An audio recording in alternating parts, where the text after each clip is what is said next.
If his heart stops, don't bring him back. Those were the words my wife whispered while I was lying 6 feet away from her, unable to open my eyes, unable to move my fingers, and unable to tell anyone that I was still there.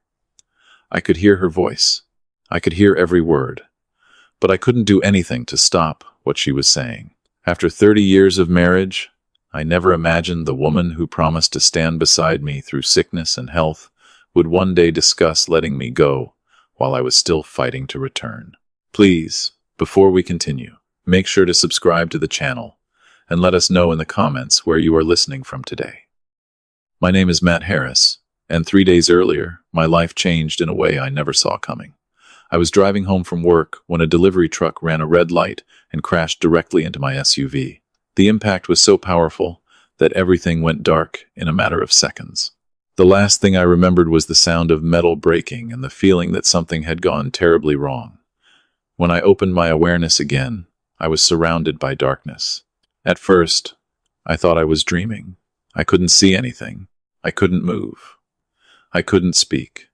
All I could hear was the slow rhythm of a heart monitor beside me and the distant voices of people moving around my hospital room. Later, I learned the doctors had placed me in a medically induced coma because my injuries were severe. My family had been told that I was in critical condition, but there was still hope. They believed I was unconscious. They believed I knew nothing. They were wrong. My mind had woken up before my body did. I tried everything. I tried opening my eyes. Nothing. I tried moving my hand. Nothing. I tried calling out for someone. Nothing. The fear was unlike anything I had ever felt. I was trapped inside myself, forced to listen while life continued around me. Then I heard footsteps beside my bed. I knew who it was before she spoke. Sandra, my wife. After 3 decades together, I could recognize her voice anywhere. I expected to hear worry. I expected to hear her asking the doctors what they could do to save me. I expected to hear the woman I loved praying that I would wake up. Instead, I heard a conversation I never thought possible. A nurse was explaining that my condition was serious, but recovery was still possible. She told Sandra that difficult decisions should only be made if they truly reflected my wishes. Then Sandra answered in a calm voice. She said she knew what I wanted. She said I would never want to live connected to machines. She said I had always told my family I didn't want to become a burden. My heart started racing. I wanted to scream that she was wrong. I wanted to tell the nurse that I had never said those words. I had never asked my family to let me die. But my body remained completely still. Then my oldest son, Carl, spoke, and somehow his words hurt even more. He agreed with his mother. He told the nurse that Dad had always felt the same way. Lying there, unable to move, I listened to my own son confirm a decision I had never made. In that moment, the pain was no longer just about the accident.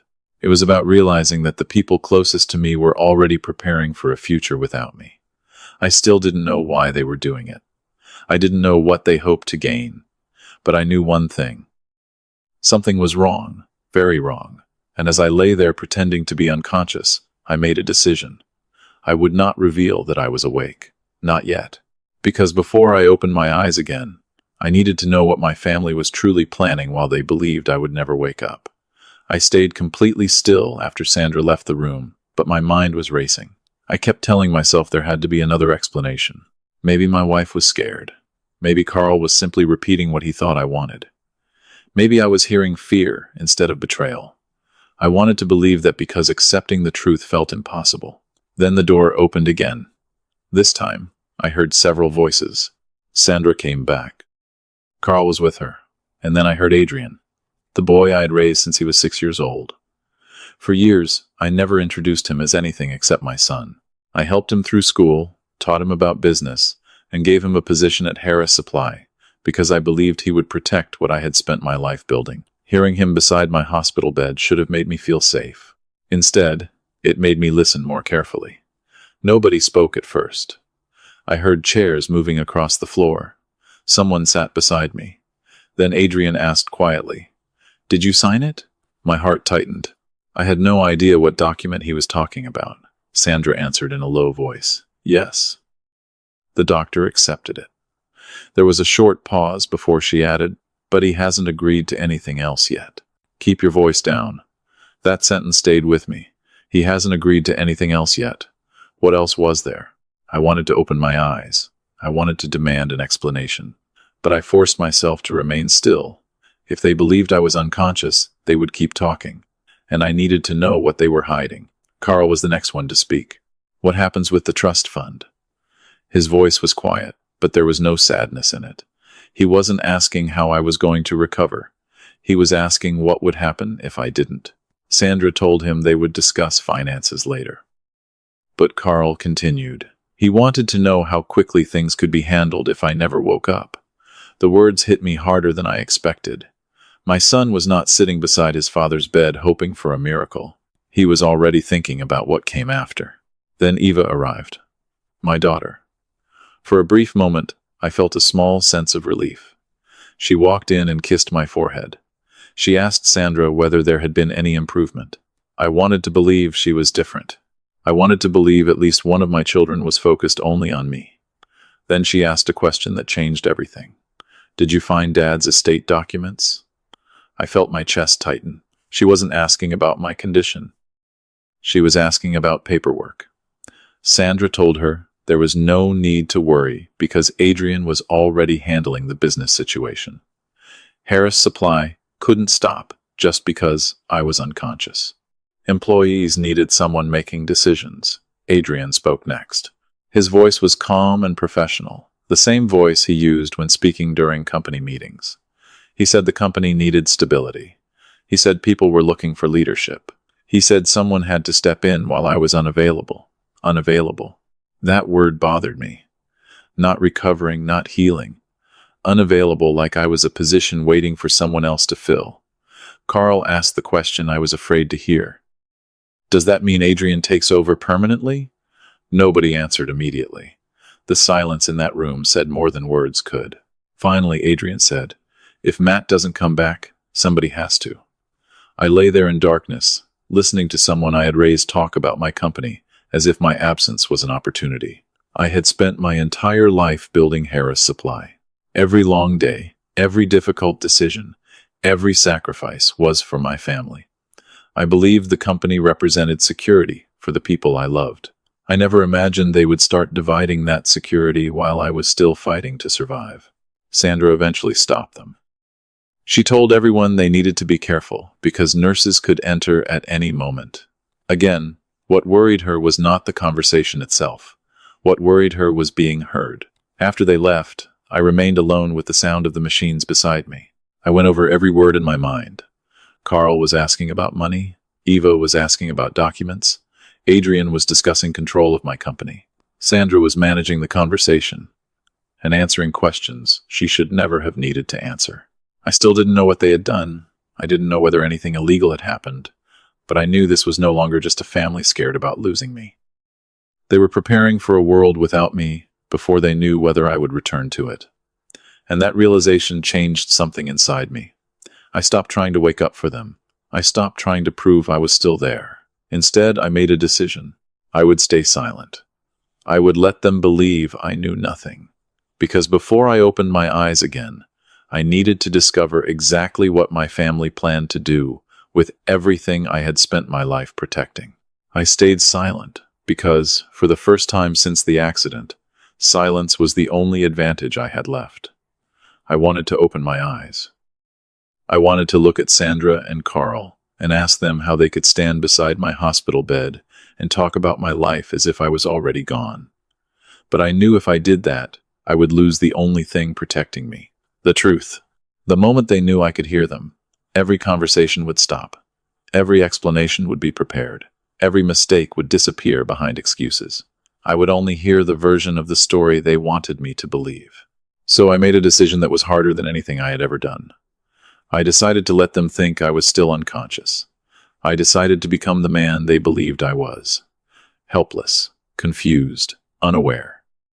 It felt wrong pretending to be weaker than I was, but I needed answers more than I needed comfort. I had spent my entire life trusting my family. Before I confronted them, I needed to know whether I was protecting my family from a misunderstanding or protecting myself from the people I loved. The next few hours felt longer than any day I had ever lived. Nurses came in and checked my condition. Doctors talked about my progress. Everyone around me believed I was slowly returning.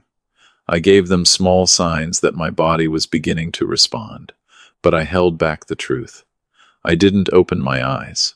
I didn't move when I wanted to. I didn't give anyone a reason to believe I was fully aware. Inside, I was listening. I was remembering. I was putting together every word I had heard since waking up. The hardest part was not the fear. It was hearing familiar voices and realizing I could no longer see them the same way. I remembered Sandra holding my hand before the accident. I remembered Carl asking for my advice when he had problems. I remembered Adrian thanking me for believing in him when nobody else did. Those memories made what I heard beside my hospital bed even harder to accept. But pain does not change the truth. It only reveals it. For 2 more days, I stayed exactly where they expected me to stay. Unaware, unquestioning, waiting. Then, the moment came when I knew I had to return. Not because I was ready to forgive, not because I understood everything, but because I needed to see their faces when they believed I knew nothing. I needed to know whether their concern was real or just another performance. When I finally opened my eyes on the 7th day, I did not look at Sandra with anger. I did not accuse anyone. I did not ask about the conversations I had heard. I simply looked at her like a man waking up from a nightmare. Sandra immediately began crying. She grabbed my hand and called for the doctors. Everyone rushed into the room. They asked me questions to test my memory. My name, the date, where I was. I answered slowly, carefully. I allowed my voice to sound weak. I allowed my movements to look uncertain. Because from that moment on, I was no longer only recovering from an accident. I was uncovering the truth. Sandra told the doctors how scared she had been. She told me how worried she was. I listened quietly. I thanked her. I played the role they expected me to play. When Carl arrived, he hugged me and said he was grateful I was alive. When Adrian came, he told me not to worry about anything because he had everything under control. I nodded and accepted every word. But inside, I was watching. I was waiting. They believed I had survived, but they also believed I was still someone they could manage. They believed my weakness would keep me from asking questions. They believed the things said beside my hospital bed would stay buried forever. They were wrong, because while they were preparing for a future without me, I had been given something they never expected. Time. Time to remember. Time to investigate. Time to discover why the people closest to me had started planning my life before I had even returned to it. And before I asked a single question, I made myself one promise. I would not confront them until I knew the entire truth. After I opened my eyes, everyone around me believed the hardest part was over. They thought I had survived the accident, returned to my family, and simply needed time to recover. But they did not know that the real battle had only just begun. I was no longer trying to escape the darkness of my coma. I was trying to understand the darkness I had discovered inside my own family. The doctors continued monitoring my recovery for several days. They told Sandra and my children that my memory might be affected and that I needed patience. I listened carefully because those words gave me exactly what I needed. An explanation for why I seemed different. A reason for me to appear confused. A perfect excuse to ask fewer questions. I accepted their concern with a grateful smile. I thanked Sandra when she helped me walk. I thanked Carl when he visited. I thanked Adrian when he told me Harris Supply was doing well. But every conversation became a test. I was no longer listening like a husband, a father, or a mentor. I was listening like someone searching for the truth. Sandra was the first person I studied closely. For 30 years, I thought I knew everything about her. I knew how she took her coffee. I knew the songs she liked. I knew the way she touched my arm when she wanted to comfort me. But after the accident, I started noticing things I had ignored before. She answered questions before I could respond. She redirected conversations whenever money came up. She constantly reminded me not to worry about the company, the accounts, or decisions that needed to be made.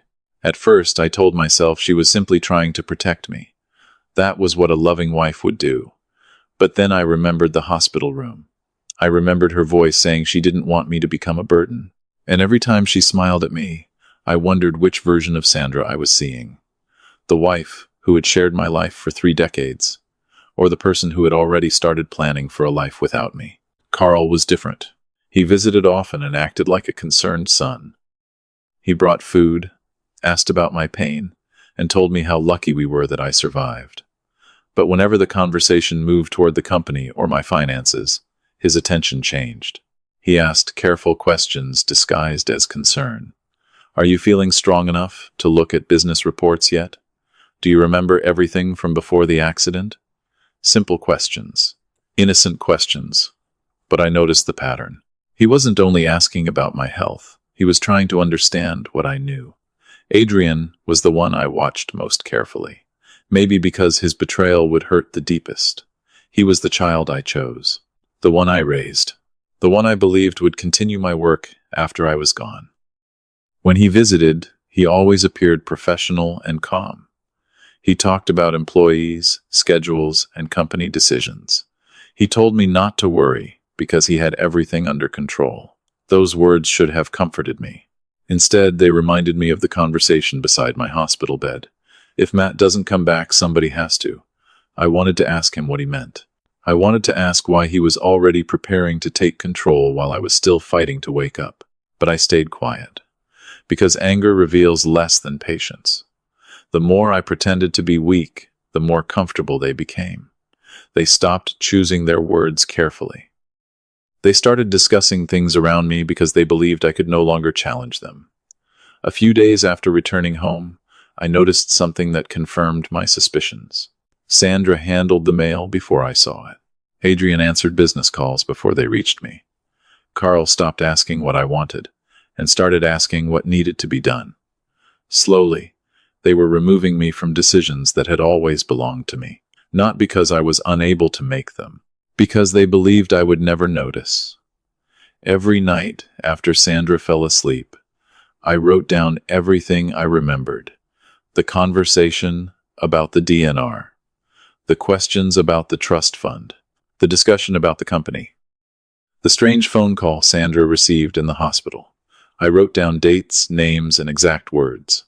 I knew I could not rely only on memory. Trauma could make people doubt themselves. I needed something stronger than feelings. I needed facts. One evening, Adrian called and told me there was no reason for me to return to Harris Supply yet. Take all the time you need, he said. I've got everything handled. I thanked him. But after the call ended, I sat alone in my office and stared at the walls of the company I had built. For the first time in my life, I felt like a stranger in my own home and my own business. I had spent decades protecting my family from hardship. Now I was pretending to be weak because I needed protection from them. That night, I made my next decision. I could not investigate this alone. I needed someone outside the family, someone who did not love them, trust them, or owe them anything. Someone who would follow the evidence, even if it led somewhere painful. Because the truth was becoming clearer every day. My accident had not created the problem. It had only given my family the confidence to reveal it. And I was ready to find out exactly what they had been hiding. The next morning, I made a decision I never thought I would have to make. I needed help, not from my family. Not from the people who had spent days convincing themselves they knew what was best for me. I needed someone who had no emotional connection to the situation. Someone who would look at facts instead of excuses.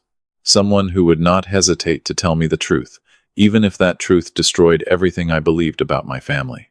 I waited until Sandra left the house before I made the call. There was an old business card I kept in my desk drawer.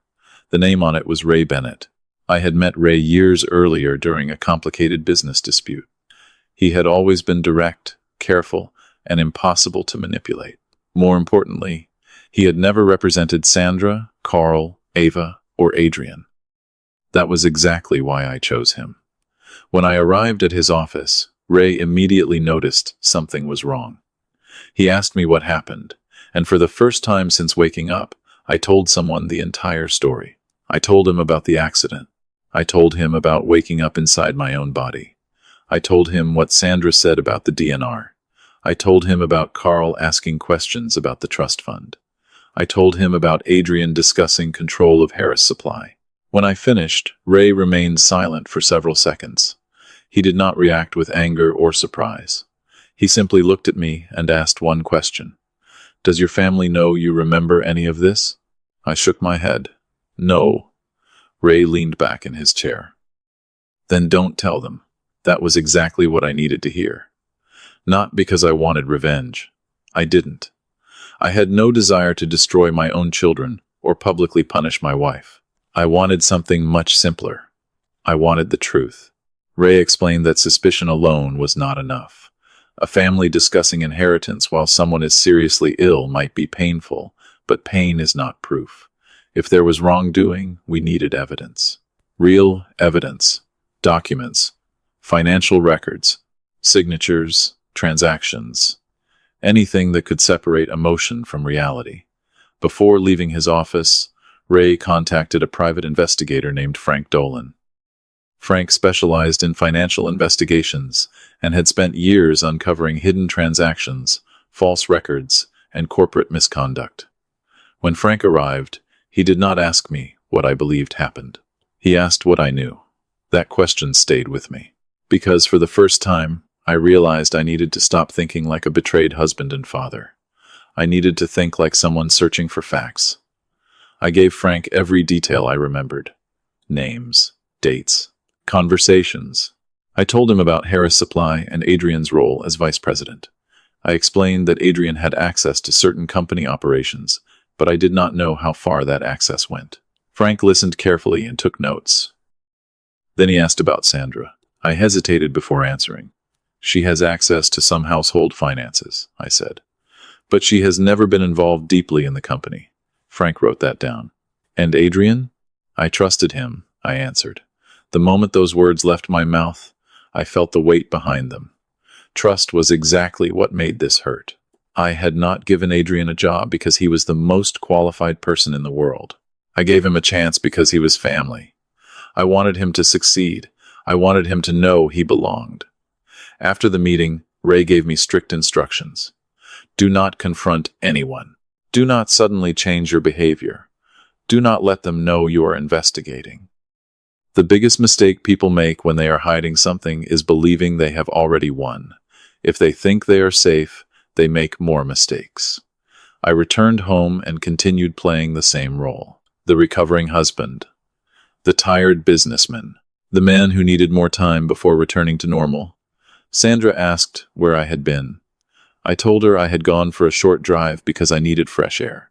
She smiled and told me not to overdo it. Her concern looked real. That was the hardest part. A person can betray you and still know exactly how to make you feel cared for. That evening, Adrian called to give me another update about Harris Supply. He told me everything was stable.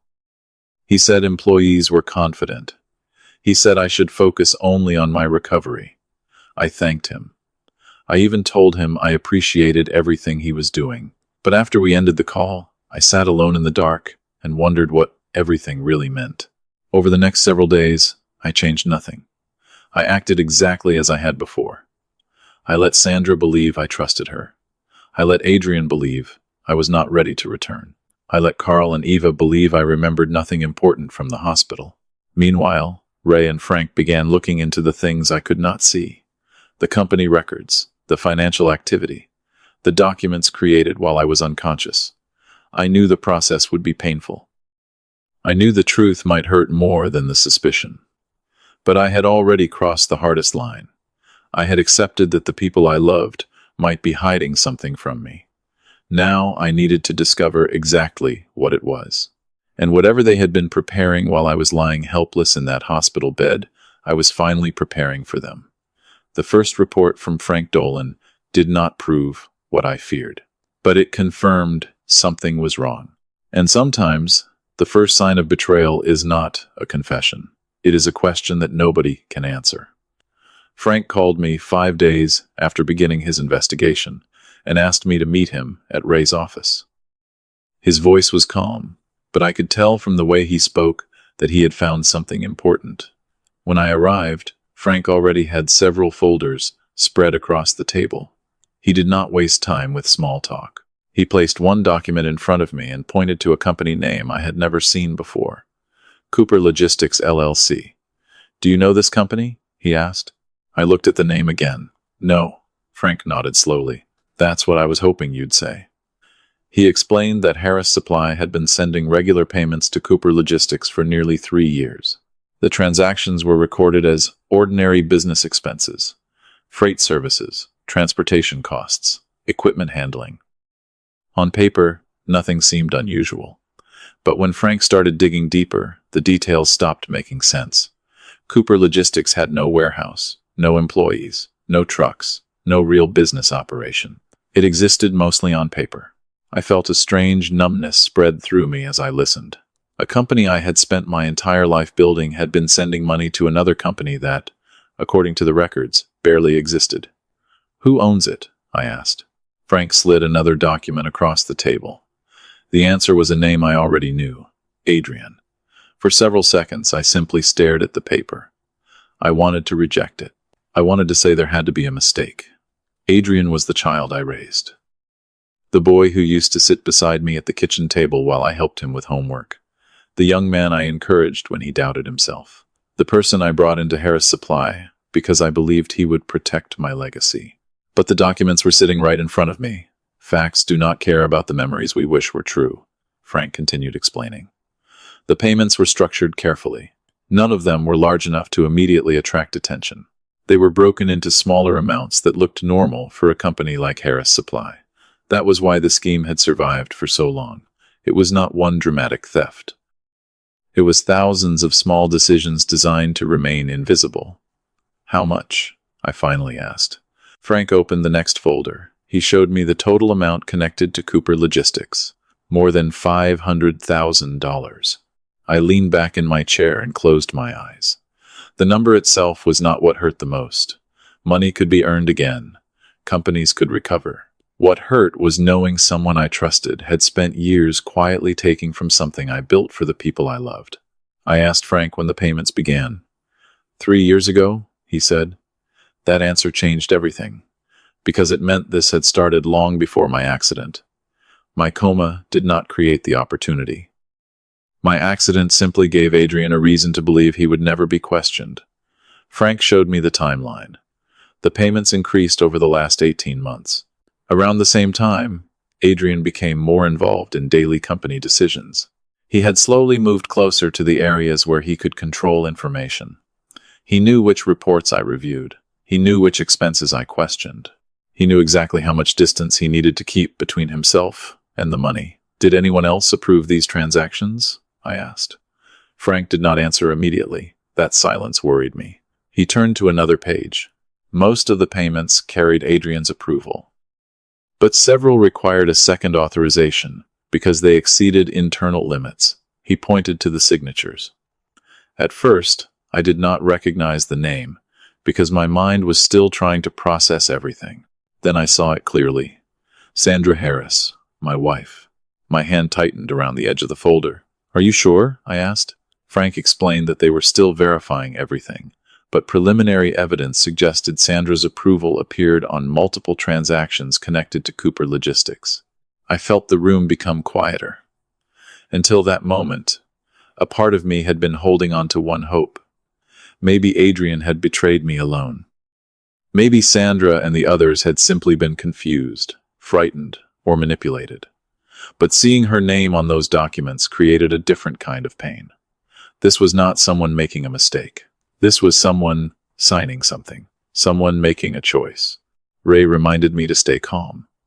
He told me we needed evidence, not assumptions. He was right. I had spent my life believing in fairness. Even now, even after everything I had heard and discovered, I did not want to accuse people without proof. But the facts were becoming harder to ignore. Adrian had access. Cooper Logistics was connected to him. Money had moved from my company into that account. And now Sandra's name appeared in the records. Before I left Ray's office, Frank gave me one more warning. Matt, whatever is happening here started before your accident. Don't assume the hospital conversations were the beginning. I sat in silence after hearing that, because deep down, I already knew he was right. The accident had not created a plan. It had only revealed one that was already in motion. That evening I returned home and found Sandra preparing dinner. She smiled when I walked through the door. She asked about my day. She asked whether I was tired. She acted exactly like the woman I had known for 30 years. I looked at her and wondered how many times she had sat across from me at that same table knowing something I didn't. I thanked her for dinner. I asked about her day. I continued pretending, because now I understood something important. The people hiding the truth were not afraid because they had done something wrong. They were afraid because they believed they could get away with it. And I was not ready to take that belief away from them yet. Not until I knew how deep this betrayal really went. For the first time since I woke up in that hospital bed, I understood that money was not the thing hurting me the most. The missing $500,000 from Harris Supply was serious. It was a betrayal that could damage everything I had spent my life building. But the deeper pain came from one question I could not escape. How many people had known, and how long had they been hiding it from me? Until that moment, I was still trying to separate the people I loved from the actions they had taken. I wanted to believe Adrian had acted alone. I wanted to believe Sandra had simply signed something without understanding the details. I wanted there to be some explanation that would allow me to keep one part of my old life untouched. But Frank's next report took away that hope. He called me the following afternoon and asked me to come back to Ray's office. When I arrived, I could tell immediately that this was different. Frank had more documents on the table, more records, more information. He looked at me for a moment before speaking. Matt, we found something else connected to Sandra. I felt my chest tighten. I did not answer. I just waited. Frank explained that while reviewing the Cooper Logistics transactions, they discovered Sandra's involvement was not limited to a few signatures. Her name appeared repeatedly in the approval process. 11 separate transactions carried authorization connected to her. 11 times she had the opportunity to ask questions. 11 times she could have stopped what was happening. But she didn't. I stared at the documents in front of me. My mind went back to all those years of marriage. The mornings together, the difficult years. The moments when we had struggled and promised each other we would always face problems as a team. I had spent 30 years believing Sandra was the one person in the world I could trust completely. Now I was looking at evidence suggesting she had been standing on the other side of the room all along. Could her signature have been forged? I asked. Even after everything, I wanted that possibility to exist. I needed it to exist. Frank told me they were still conducting a full examination, but the preliminary review showed the signatures appeared consistent with Sandra's known documents. He also found something else: emails. Several messages connected to Cooper Logistics had been sent to an email account Sandra regularly used. That did not prove everything by itself, but it showed she was closer to the situation than she had admitted. I sat quietly, because the hardest part was not discovering that someone had betrayed me.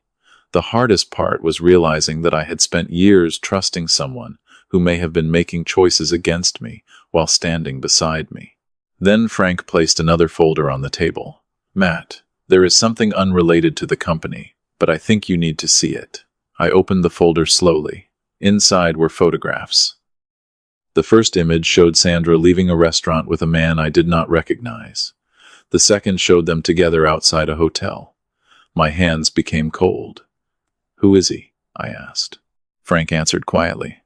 Scott Wheeler. He's 34 years old. He's a physical therapist. I looked at the dates. Then I looked again. 14 months. Frank explained that the relationship appeared to have lasted approximately 14 months. He showed me records of meetings, restaurant visits, and hotel stays. Several dates matched times Sandra had told me she was somewhere else. A weekend visiting her sister. A volunteer event.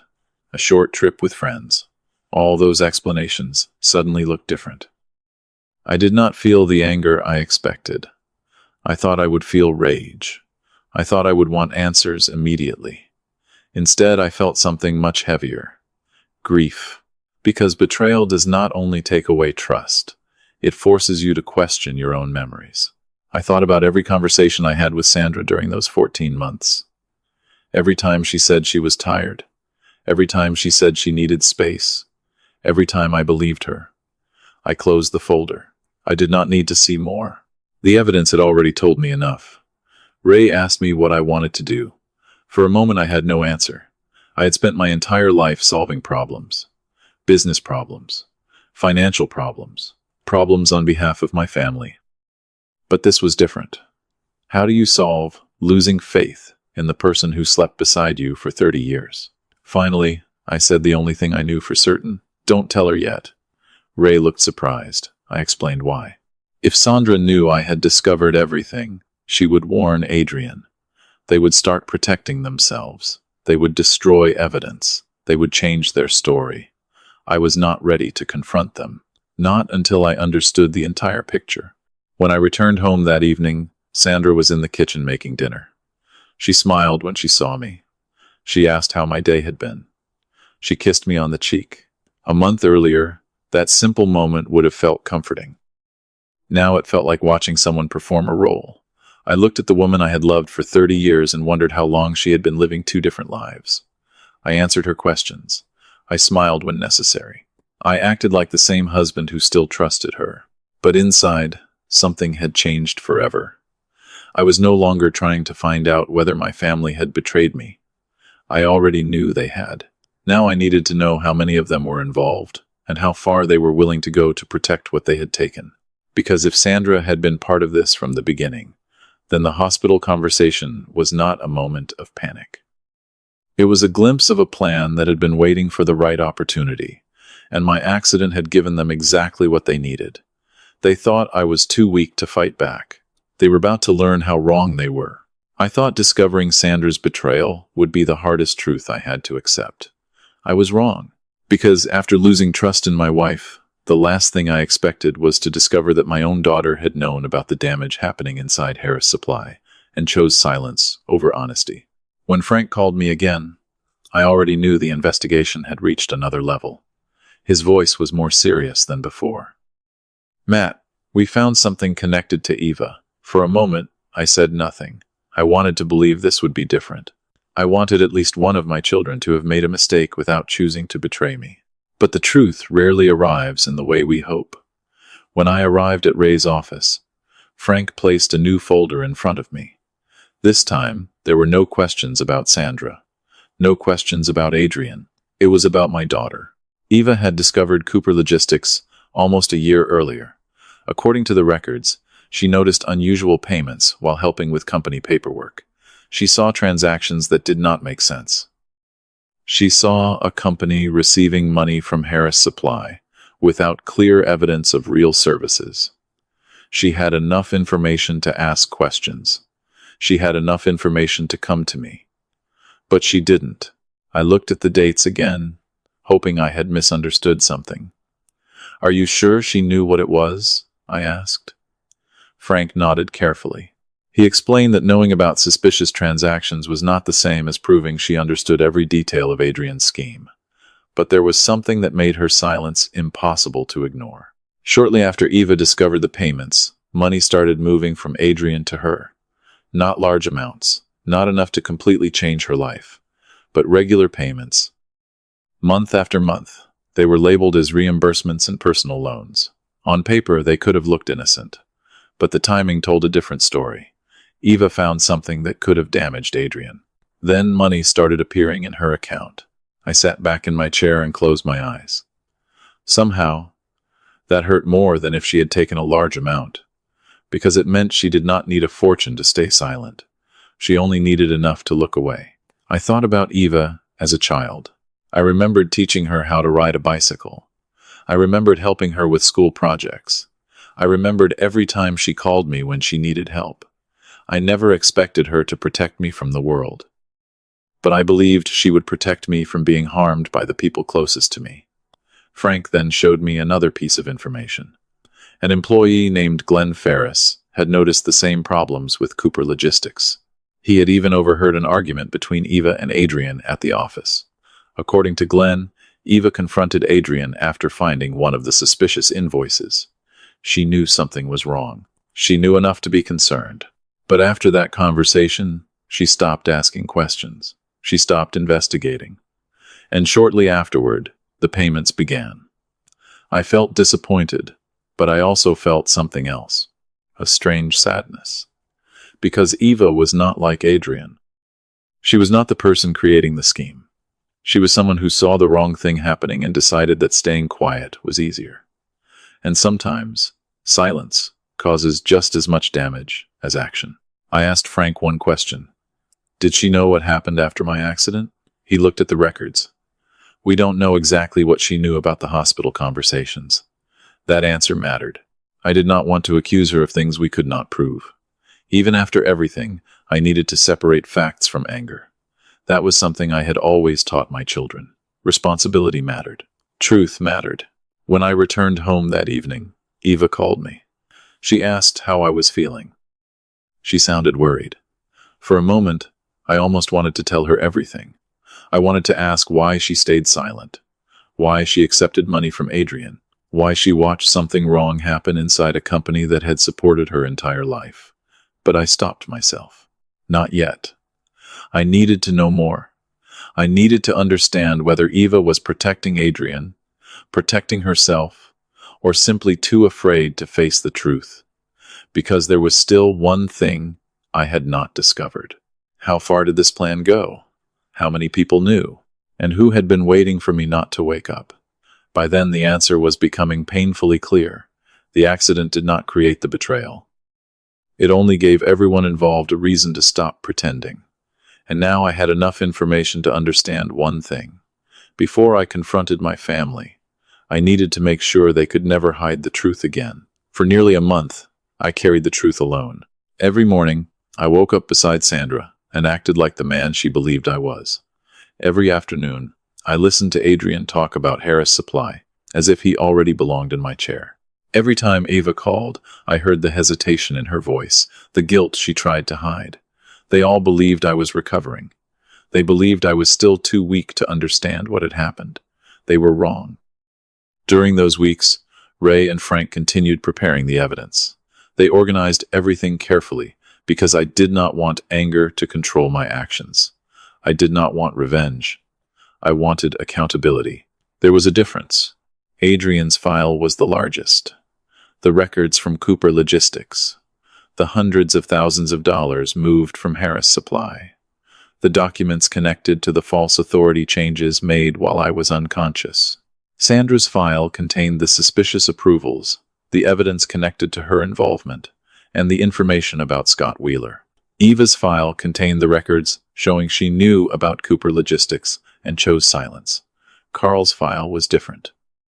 We had proof of what he said beside my hospital bed, but we did not have evidence that he was involved in the financial scheme. That distinction mattered to me. I was not trying to punish my children because I was hurt. I was trying to hold them responsible for the choices they made. Then the date arrived. My 30th wedding anniversary. Sandra believed it would be a celebration. She thought it would be the moment our family came together after the accident. She had no idea it would become the night everything she had hidden would finally come into the light. I suggested inviting everyone. Sandra smiled immediately. She was happy. She talked about food, decorations, and the people who would come. She even said she was grateful I was feeling more like myself again. I smiled back. The irony almost broke me. She was planning a celebration of a marriage she had already betrayed. Saturday evening arrived. Friends and family filled the house. People brought gifts. They congratulated Sandra and me on 30 years together. They told stories about our early years, our struggles, and everything we had built. Sandra looked happy. She moved around the room smiling like the woman everyone believed she was. My children arrived one by one. Carl acted friendly. Eva hugged me. Adrian came last. He smiled and told me it was good to see me stronger. I looked at him and said the same thing I had said for weeks. It's good to be back. But this time, those words meant something different. At 7 o'clock, Sandra tapped her glass and asked everyone to gather around. She told them I wanted to say a few words about family. Everyone turned toward me. I slowly stood up, still keeping the image of a man recovering from a serious accident. Then I looked around the room. These people had come expecting an anniversary speech. They were about to hear something else. On the table beside me were 4 envelopes. Sandra noticed them first. Her smile changed slightly. "What are those?" she asked. I looked at her and answered calmly. Something this family needs to see. I picked up the first envelope. Carl's name was written on it. Carl, I said. When I was in the ICU, doctors believed I could not hear anything. The room became quiet. Carl's expression changed. I continued. They were wrong. Nobody moved. I explained that I heard the conversation about my wishes. I heard him say things about me that were not true. I heard him discussing what would happen if I never woke up. Carl immediately tried to explain. He said they were scared. He said they were only preparing for the worst. I did not argue. I simply handed him the envelope. Inside was a transcript of the words I had heard and a document explaining the changes I had made regarding his inheritance. He stared at the pages. "You're punishing me?" he asked. I shook my head. "No. I am deciding what happens to what I built." Then I picked up the second envelope. Eva's name was on it. Before I spoke, I saw fear appear in her eyes. She already knew. I told everyone that Eva had discovered suspicious activity connected to Harris Supply almost a year earlier. I explained that she had a choice. She could have come to me. She could have protected the company. Instead, she stayed silent, while money continued moving from Adrian to her accounts. Eva began crying. She said she did not understand everything. She said she was afraid. I believed that some part of her was telling the truth, but fear did not erase responsibility. I placed the documents in front of her. Then I reached for the third envelope. Sandra's name was written across the front. The entire room became silent. For the first time that evening, my wife looked afraid. I reminded everyone that a marriage was supposed to be built on trust. Then I placed the records from Harris Supply on the table. 11 suspicious approvals, documents connected to Cooper Logistics, evidence that showed she was much closer to the situation than she admitted. Sandra tried to explain. She said Adrian told her everything was legitimate. She said she never intended to hurt me. I listened. Then I placed the final photographs in front of her. The room went completely silent. Scott Wheeler. 14 months. Dates. Places. Meetings she had told me were something else. Sandra looked down at the pictures and stopped speaking. 30 years of marriage ended in that moment. Not because of the photographs alone, because of everything they represented. The lies, the choices, the trust that had been broken long before that night. I placed the divorce papers beside the documents. Sandra looked at me through tears. "Why would you do this in front of everyone?" she whispered. I looked around the room before answering. Because everyone was invited here to celebrate something that stopped being honest a long time ago. Nobody spoke. Then I turned toward the final envelope. Adrian's name was written across it. And for the first time that night, I saw him lose his confidence. Because he knew this envelope contained everything he had spent years hiding. And unlike the others, his secrets were not only about betrayal, they were about a crime. Adrian stared at the final envelope for several seconds before reaching for it. Unlike Carl, Eva, and Sandra, he did not immediately try to explain himself. He simply looked at the thickness of the folder inside and understood that this was different. This was not about hurt feelings or broken trust. This was about what he had done to Harris Supply. When he opened the envelope, the confidence he had carried for weeks disappeared. Inside were the records from Cooper Logistics, the transactions, the missing money, the documents created while I was unconscious, the power of attorney that carried my signature even though I had never signed it. For the first time since I woke up, I saw fear on Adrian's face. "Dad, I can explain," he said. It was the first time that night he had called me Dad. I looked at him and felt a sadness deeper than anger. Because despite everything, a part of me still remembered the little boy I had raised. But love does not erase consequences. "You will explain," I said quietly, "but not to me." At that moment, the front door opened. 2 police officers entered the room with Ray behind them. Everyone became silent.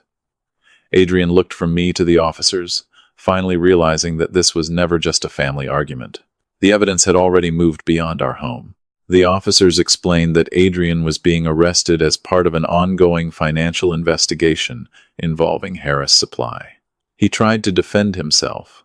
He said Cooper Logistics provided legitimate services. He said everything could be explained. But explanations cannot erase records. They cannot erase signatures. They cannot erase years of choices. As they placed handcuffs around his wrists, Adrian looked back at me. "After everything I've done for that company," he said.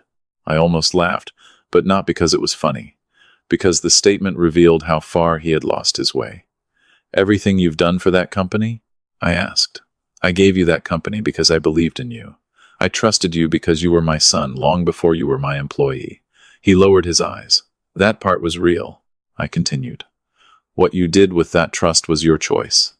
Then they led him away. The anniversary party ended quietly. There was no celebration, no feeling of victory, only the heavy silence left behind when people finally understand the truth. In the weeks that followed, my life changed completely. The lawyers handled the fraud investigation. The forged documents were challenged. Harris Supply was protected. I returned to the company slowly, not because I needed to prove anything, but because the employees who had trusted me deserved stability. Sandra and I moved forward with the divorce. A 30-year marriage ended, not because of one mistake, but because too many choices had broken the foundation we built together. My relationship with Carl and Eva became something that needed time. Forgiveness was not something I could give instantly. Trust had to be rebuilt, not demanded. Months later, I finally understood something important. The accident that almost took my life did not destroy my family. It revealed what was already broken. I thought surviving the crash meant getting my old life back. I was wrong. Surviving meant finally seeing my life clearly. I lost the family I thought I had, but I did not lose myself. I still had my name, my work, my future, and most importantly, I still had the power to decide what happened next. For years, I built everything believing I was protecting the people I loved. In the end, the greatest thing I learned was this. Sometimes protecting your life means accepting that not everyone deserves a place in it. They waited beside my hospital bed believing they knew what I would leave behind. What they never expected was that I would wake up and take my life back.